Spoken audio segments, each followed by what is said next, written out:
कहे उसको नहीं करते हैं, केवल हम लोग उसके गाना को गा देते हैं। इसलिए आवश्यकता है कि हमारे पूर्वज क्या थे, ऋषि थे। वह पढ़ने लिखने को वो विश्वास नहीं करते थे। जिस तरह से साहब कबीर ने क्या कहा, कहन सुनन की है नहीं देखा देखी बात, दुल्हा दुल्हन मिल गए फीकी पड़ी बरात।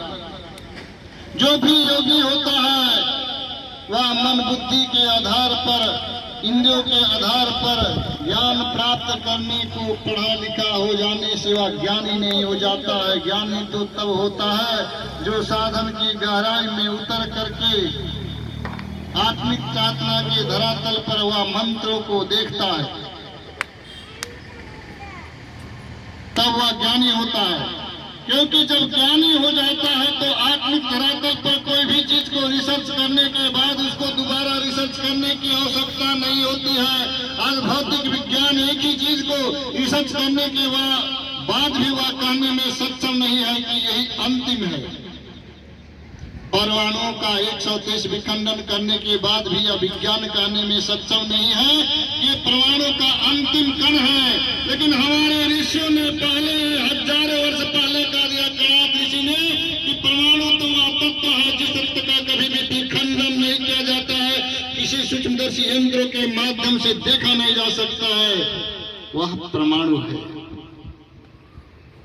आवश्यकता है हमारे ऋषियों की धारा पर चलने की, उसकी राह पर चलने की, तभी हम अपने वास्तविक रूप तक पहुंच पाएंगे। इसलिए आवश्यकता है यह यज्ञ करने की, और इस यज्ञ के माध्यम से जो भी हमारी मनोकामनाएं यहाँ पूर्ण होती है।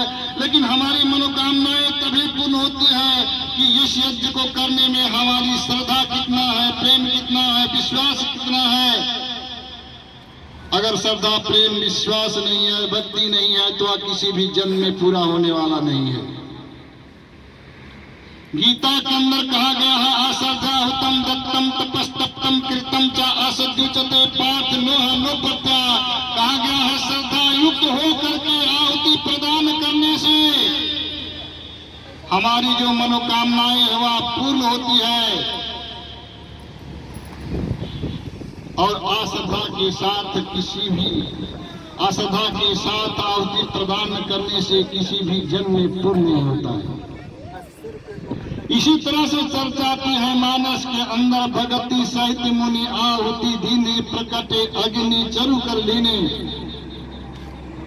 राजा दशरथ ने श्रद्धा विश्वास और भक्ति के साथ, प्रेम के साथ आहुति प्रदान किया, तब से अग्निदेव प्रकट होकर के 4 पुत्र रत्नों के लिए वरदान दिया और राम लक्ष्मण भरत जैसे पुत्र की प्राप्ति हुई।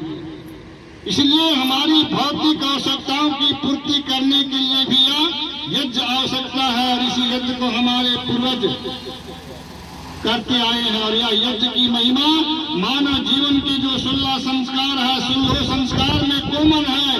अगर इस यज्ञ के बिना कोई भी कार्य करते हैं तो पूरा नहीं माना जाता है, क्योंकि सभी देवताओं को प्रसन्न करने का रास्ता एकमात्र यह वैदिक यज्ञ ही है।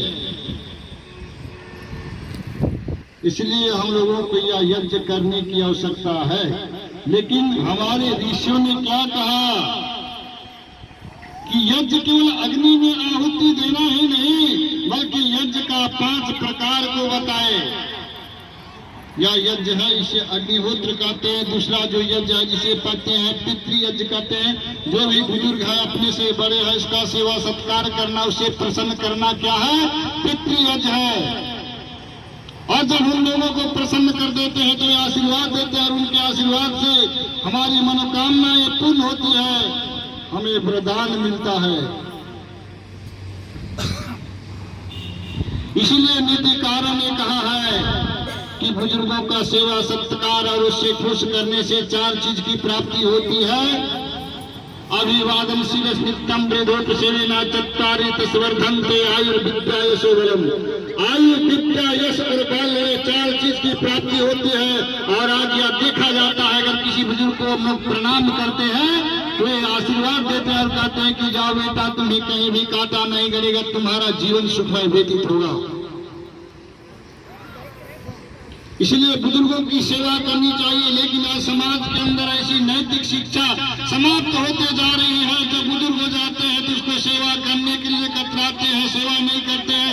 जो गुजर जाते हैं तो उसको गया में जा करके पिंडदान देते हैं। ना जाने वाला पिंडदान दिलाने वाला पंडित पितरों का आह्वान का मंत्र को जानता है कि नहीं जानता है, यह भी पता नहीं।